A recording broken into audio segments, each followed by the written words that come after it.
You're listening to the We Are Libertarians podcast network. Find all of our shows at wearelibertarians.com. Welcome to Now Hear This. I'm your host, Chris Spangle. Now Hear This is a conversation with leaders in Indianapolis that are working to improve the lives of Hoosiers. Our goal is to empower you to join in their work and make a difference while informing you about the unseen aspects of life in Indiana. If you miss an episode, you can listen via podcast at nowhearthisindy.com.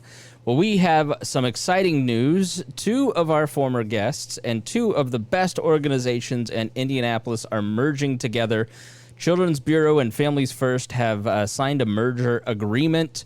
And on the line today is Andrew Martinez, who is the Vice President of Communications and Development for the Children's Bureau, correct?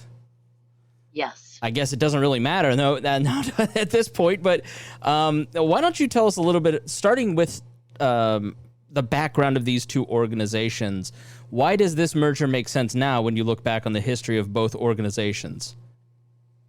So both of the organizations came out of what was then called the Benevolent Society. And that was just really back in the pioneer day, truly. Community-minded individuals that came together that wanted to provide for needy kids and families. And so what came from that was the Families First decided they would address the family issues, and Children's Bureau addressed the children's issue. Now, both of the agencies have gone through multiple changes in names over the years. Children's Bureau is 170 years old, and Families First is 185 years old. So there have been a couple name changes along the way. However, the focus has always been, respectively, Families First on the family and the unit of the family, and Children's Bureau most predominantly on safety and environment for children. And so today we come back together as one merged organization. Right now, we really just are going by Children's Bureau with a heart in the middle and a plus, and Families First. It's what we call the lockup logo. And we are using that until a thorough brand analysis is completed by Matchbook Creative to decide what should the new name be that best describes the services of the agencies. Well, let's talk about that. Let's start with, just to separate it out, the Children's Bureau, which you've been a part of. And again, we're speaking to Andrew Martinez, Vice President of Communications and Development for the new organization. Tell us what the Children's Bureau does and what programs they operate. Children's Bureau's mission is to preserve families and to protect Indiana's children. So there's a multitude of services that go with that. But at the end of the day, they fall into one of two buckets, and that is the prevention of child abuse and neglect, and that is exactly half of everything that Children's Bureau does. And the other bucket is intervention when neglect or abuse has occurred. That could be services that families are going to engage in to try to preserve the family. Sometimes the family cannot be preserved, and that's where foster care, licensing, and placement, and sometimes residential facilities, and oftentimes longer term adoption occurs. And those are all things that Children's Bureau does as well. And then what about Families First? What are some of the basic programs that Family First operates? Families First is focused on substance use education and outpatient treatment, domestic violence survivor services, sexual assault survivor services, and associated support groups. So again, focused very much on the family unit and underlying instabilities that can tear a family apart, or issues that arise as a result of adult relationships within the family. The only service that we will not continue as one merged entity is the crisis hotline.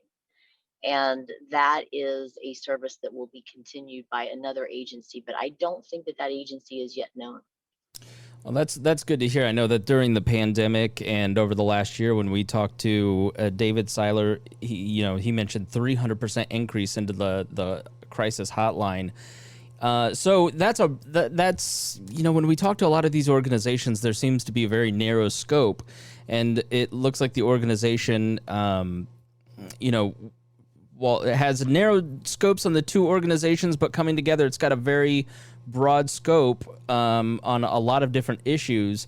How do you effectively manage all the cases and work with folks? Is everybody staying on board? Is this actually going to streamline operations? How does this benefit the major missions of both of these organizations? Well, and that's really, Chris, where the difference will be felt will be at the client, at the client level. So let me paint a picture for you. I am a female, and there has been a domestic violence incident in my home. As a result, DCS is brought in. And so when that happens, there is an open child welfare case. There is typically a multitude of service providers in that kind of situation. So there's going to be a service provider for the adult, right? So that could be Families First to provide the counseling associated with the domestic violence. And assuming that there are children there, because we talked about, DCS being brought in, Department of Child Services, then chances are an entity like Children's Bureau is going to be brought into the purview to treat the kids. So in this particular instance, what would happen is, instead of two referral sources coming together, well, I should say three, DCS, Children's Bureau, Families First, and there could be a multitude of others, truly. It could be streamlined because now Families First and Children's Bureau is one.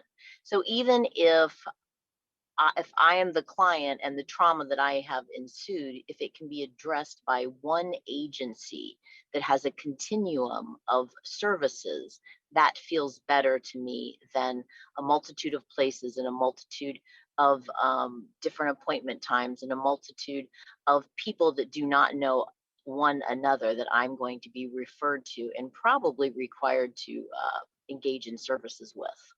Yeah, that makes total sense because, when you're in the middle of a crisis, you just don't want another phone number to call. You're looking for help, and that definitely seems like it works out. And, you mentioned in the press release that nonprofit mergers are becoming more common. And I guess when I heard this news, I was sort of surprised because I've never heard of a merger between two nonprofit organizations. How did this come about, and why is this becoming more common? Well, I think that it's, limited resources probably at the beginning of it. It's just, there's more and more competition. And I think it's not just resources from a funding standpoint, it's resources from a professional expertise as well. Social service, much like teaching, there are fewer professionals entering that line of work. And so for us bringing our expertise together, that's really a win-win for both organizations, both of which have experienced challenges in recruiting. So in addition to that, yeah, there's also, the um, I don't like to use the word competition, but for donors and unrestricted dollars to address gaps in services. So this is two organizations that have such a rich history in and around Indianapolis that this brings a donor base together that really can have a greater impact on the holistic need of a family. Was there a lot of overlap between the two donor bases? Were people giving twice essentially to where they'll now be giving once? That's a good question. There really wasn't. And we have looked at that. I mean, when I say not a lot, I mean like 10%. That's So no, there is not a lot of overlap. Well, that's interesting. Yeah, so hopefully there can be growth in the amount of donations. I mean, do you take donations from the public? I know you work with the city a lot. You mentioned CPS. I mean, are you publicly funded? Are you privately funded? How does that break down? Where does the funding come from for this new organization? So both organizations are 501c3s, nonprofits. Neither of both are private nonprofits. And they as we bring them together, it will continue in the same status. So it'll just be a new 501c3 with a new ID number. Uh, Children's Bureau really is the umbrella. And so the legal entity will be Children's Bureau. I with a name change. That's how the merger was put together. And I think, again, you see that this is not the first merger that Children's Bureau has ever gone through. In fact, I think it's the fifth. Now, I wasn't around for all of those mergers, but this is the second one during my tenure, and I joined the agency in 2013. I think that the change in the United Way's allocation or lack of allocations was also a changer, right, for a lot of United Way supported agencies that relied very heavily on that allocation. And that was just a result of, the United Way had to modify its fundraising model to today's environment.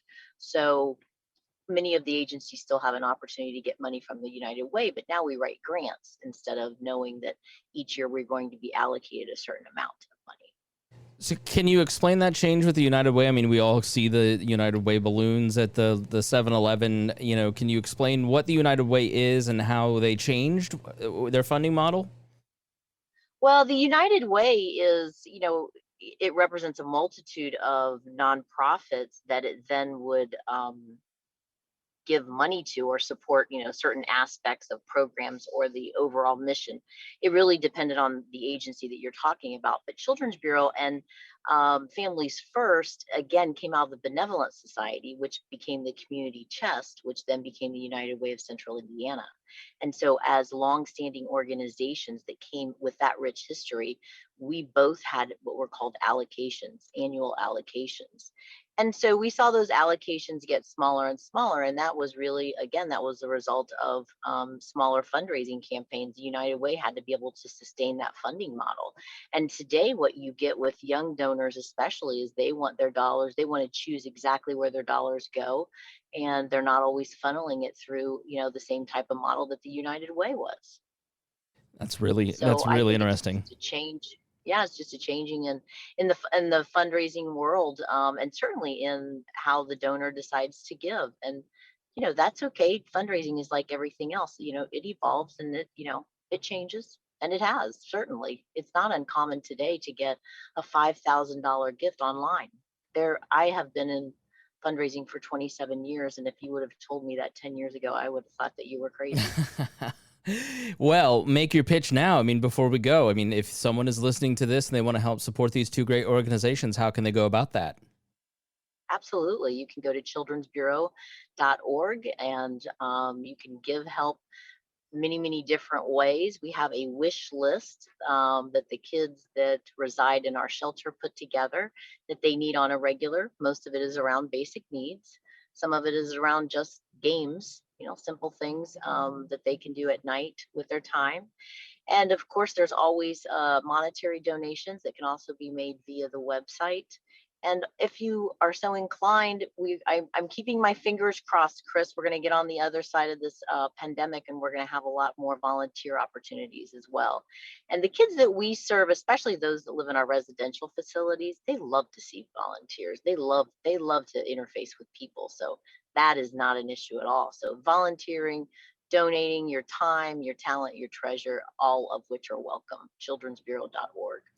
Well, the numbers look good, and hopefully we can get back to where we need to be. So thank you so much. I'll never forget in the early days of the pandemic talking to CEO Tina Clore. Is it Clore? Did I pronounce that right? It is, yes. Yeah, and yes. And her mentioning, that they had 60 kids in a home because their caregivers were in the hospital with COVID. In the first couple months, it was a chilling moment for me in the beginning of that, and it's just great work that you do, and I thank you so much for doing it.